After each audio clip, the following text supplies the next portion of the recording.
So borrowing benefits is an easy, effective, and efficient way to work on your own issues while somebody else is working on theirs.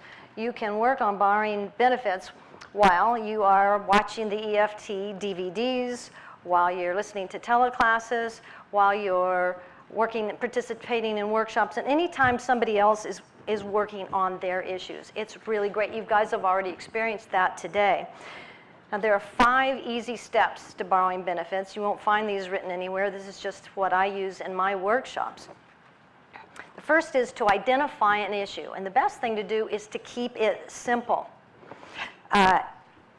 Simple issues are single-faceted, usually current, and they're easily measurable. So simple issues would be anger, frustration, resentment, embarrassment, a simple pain, that sort of a thing. Complex issues are more complex, more multifaceted. They're harder to measure, and they're often old and chronic, like I feel sometimes. Now, I want to be real clear.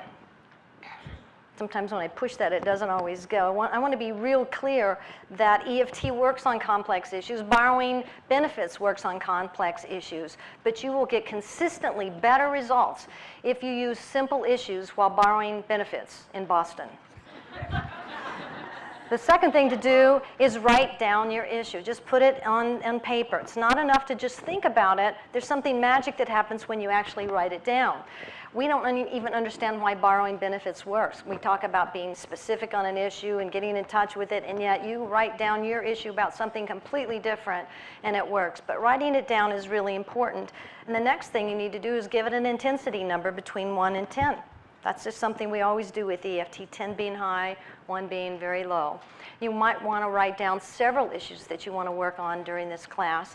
And again, being simple, having simple issues is more important. I think I forgot to mention that chronic issues include things that are hard to measure, like the perfection issue the guy brought up a little while ago. Depression, weight issues, clutter, procrastination. How do you put a number on procrastination? That's why it's a little bit harder to work with during the class. Now, the next one's a very easy step, and that is that you just set your issue aside. Don't work on it, don't think about it, don't focus on it. Focus on what's going on in front of the class and tap along with the facilitator when they're working with the subject up here. So again, some people aren't clear about this. You write your issue down, you focus on it while you're writing it down, give it an intensity number, and then you set it aside and focus on what we're working on up here.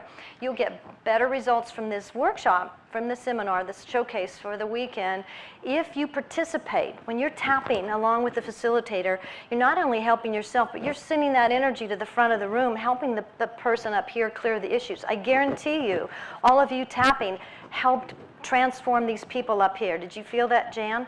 This is energy psychology, and you're sending a ton of energy to the front of the room. So it helps you, not only yourself, but others.